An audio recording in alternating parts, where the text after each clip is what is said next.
ni Julia yili ke boa ni ame bimbi ni mana bime iba nuna mana iba feel shock and hassle udana benoni to ame shishimo keni fe ni afine wana na neke no iba sakmo Woyee kole Woyee nae Woyee kai Woyee kai fe ni ke bla ke chon afi ni wa bote ni ke ekoko me ni ane Ago Chabagame. Amen. Piasima. Wohii. Israel Majesty. Tackie Teiko Tsuru. Mantse. And the president of the country. Mantse Sabo. Bonnie at Makasi. Ekele. You chang between. You Mantse. You come to the daily. Wohii. Mantse. Ta sakumosho. Ta naisho. Yeah. Ta kolisho. Yeah. Ta shia fe asho. Yeah. Nene bino ke e somo e fe le fo. Yeah. Yasma igbe gede. Me dey ta me sho. Yeah. Don fe itaya. Yeah. Ni ke dele wo ma mi me ne. Yeah. Amesa iko alo amesa iko. Amesa. Bonnie Abiasuma. So much more.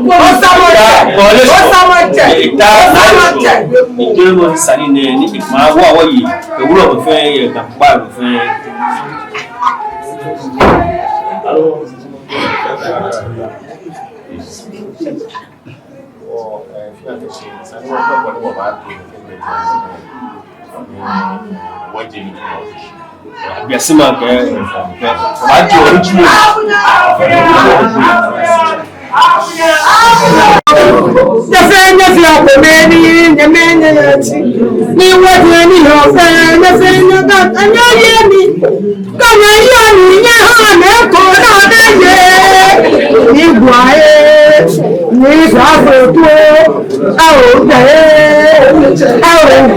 apoku na me se na me yo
May 8, Baba. 8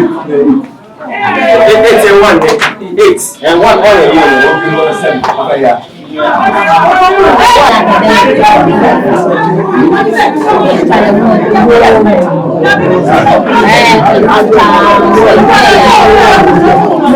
Ashi Beche.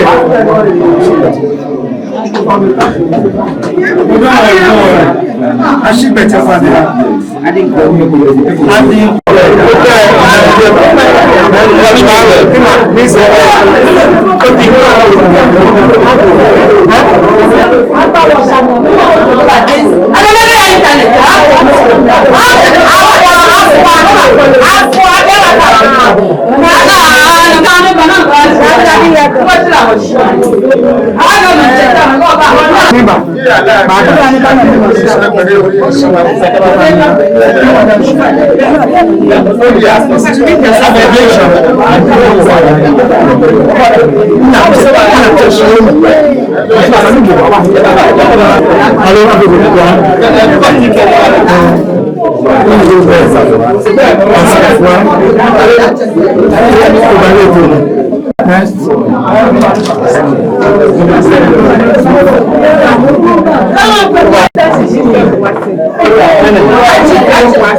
Awo tujo ansan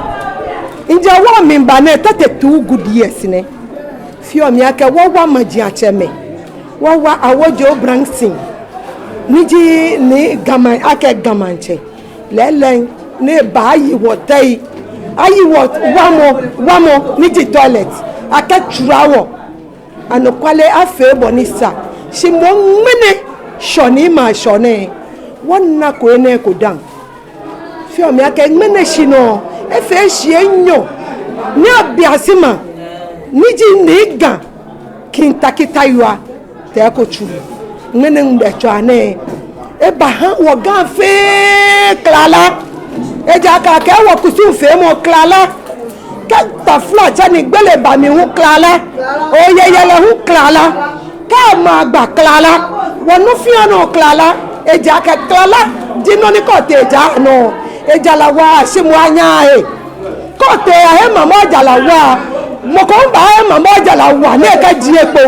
si klala le enyebu abiase me ba ha wo klala ke ha klo wo ifa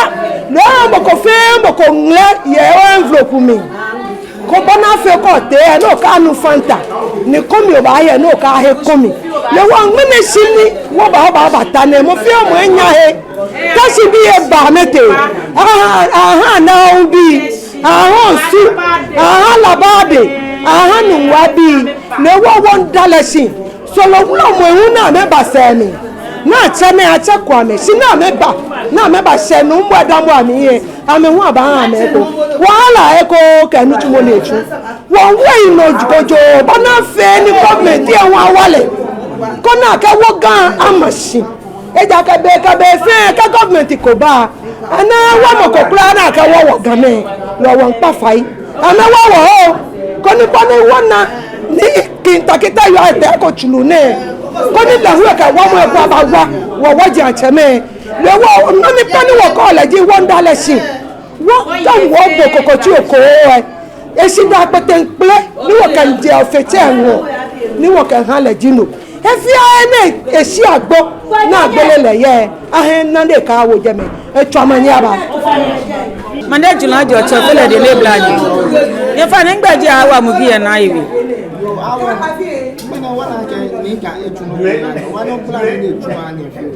iche ti won no yu olele mene ni gan tunu ko pele ko ni wo bole ni wo susu ni wo jomo se wo wa Woyee ke wo wa yin fe ni yo ke ro mo fe wo kusu ni fe mo ji klala wo duma ni wo fanma wo ba yo dada akadi gamma chame fe ke gam Woyee fe ke ro mo fe ko me wo ni ko ani oh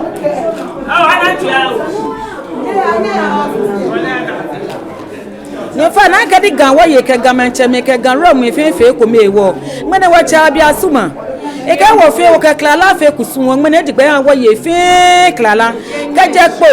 ka gbe tama ka chola ke ba chon su ke ba cho gan machine mi mo ko be ni na ko eko mo no na ko eko be bo no ba si mo fi amu ene ko wo cha un ka kala an be ke ta ko enmenu ko na fe ko abu klala na no do ka amuna ko ba start do ko no ka wo na fe ni wo dada wo fe wo ka me fe wo ya fe fo no ne ga fe efe no ko no wojomo ka wosusu mo shehe ne ga an wona kelele bia na wana gamanche mancha ko bata ko no na fe ne kendan ye ga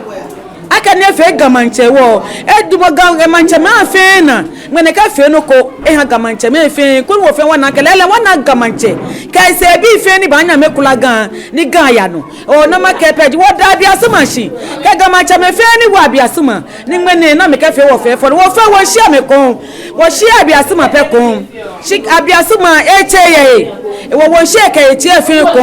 wo da me shi boda me kai wo mene wo sa fi me kai wo fe ni kin ka ba wo aka wo office don ha wo popo bona fe ni boni wo ya le ni wonye wo do ameta na me na ka o ke klala fi okusun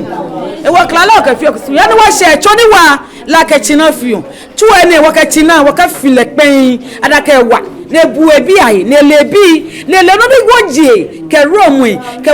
wo nche me fe ba bu mo ni ko bibi ele ko agbo goda abi asuma shi mo ne shi ni wo ta ni abi asuma ni wo fe wo na ekpe wo he wo ekpe wo na wo ekpe wo he ne nche no ni penny copage ishidanle okleje na cha wo mi anle e wo gan wo nche me fe wale ko ni boni e sheke ya wo fe wo pianle iwi obo ko be pen ka cho ni wa na ka china fiun tuwe ne china no ka file wo pa don yen wo se wo ku wo se don abi asuma angaso asante fro boni je no wo ya ago nyemeke chemeni meke na me kachoko ata no fe mi bade jo manye ngba ji ata wa safu agbese atofo lele ga won fe wo yo ni ka ye gan no pa be mi ma ejo ni ye yin lele ole aka pelesen ya pelesen dani mmene ehye abia suma no e ba ne ko wele ke ni enyo mo ko ba bia ke mi ni wo no na kan no ko boy wo mode apia bo na chi obo no ya won shon shi ko boy wo mode apa e ose e ja ko sumo no ya won pafai ake na ni gan chuwe ha wo ye ne e fe wo na pe lele ha won ha le shi ake klala wo ye ke chuwa mi ni ta flat je o ba wa blochi je Holland strot dabi ni woni ha wo klala ni be che wo to ese e wo keje ke ya ni klala wo babu ko ba fe wo no fe no to mo ble ma na fi ole wondale shiwa wo hale wala ni seke efu echa gbele akala kahunu na ni gbele abangole ni kala ya e won che fe ni piale fe mo na no le fi ameke fe no kwa mo ni na ma me chule na kan no ake eja o keje wo gban ni kete na janshi to mo fe mo e ba ni no wo yo fe wo yo ka wo ekuto ano ke ngami e ba jomo e ba wala e ba ni le ke he wale je ni ye he wale ni ke he la bibi dabi o chongba nfi o ke wo fi o ke te se idomo na ni no wo pa fai kama nchele no wo ke ya wo ke mo ku ya don wo ke ma de ba fe me enyo me ten ke pele ma ba wo ye wo ke ni wo no wo ke gle wo ke ya wo ba fi ese ni wo ke le ba ya wo na fe ni ma ya se shon ile ake no wo yu o ne ya se shon mo fe mo ngoto ke di aka le no e kule mo ko yo mo ni le je mo ko wo pa fo ke shimbo we na no kwale kan je no wo ba yu gan no wo sumo ni gan no ya wo sile no wo sumo wo pa ye se kokoko e ka wo ya ka gbe na no ne fe ha gan wo te mo ko nya fe shi enyo ne de ja klala wo mo no na kenkle no ngale ji enyo no ba na e wo na ko no e ba cha no ni ji ete no wo pa fa mo fe mo ajo le gbe na mo ni ba cha bu ko hala ka e chi le wo mi mo leche ba gbe ni ni wo gan ba yo ni tra no wa je dun ajo ajo mi akuche fo awun kan nje otublo hun shi ya o ja sen mo ni pe ni o bi wọ́n agbọ́nà ẹ̀kọ́ wọ́n ẹ̀kọ́ mẹ́lì sí ìtàní mo fi mọ̀ abẹ́gbọ̀n náà rí pàbẹ́nu yàkà ní ó ṣí ẹ̀fẹ́ ṣí àkẹ́wò sí ọlọ́wọ́ àmẹ́mì ń tó wọlé àmẹ́mì síwọ́ gamanchẹ pẹ́ ìwọ̀ tó táwọ̀ níko ní tó ẹ̀jọ̀ làbà yóò wọ́n ẹ̀kọ́ fẹ́ẹ̀ntì síta fẹ́ẹ́ káyọ̀ bọ́ sátọ́ nígbò wọ́n wọ́ ní kí wọ́n bá pín ṣíjẹ́ wọ̀wọ̀ tó yo won pawon fa won kwasi pon fa wo ne ko tun se ni ngene ato ko wo to ko ahun da fla che no fi no na bi oye wa na ha won bi won na gbe lo ko kura eyan won wa bi eni papa le ba ku echo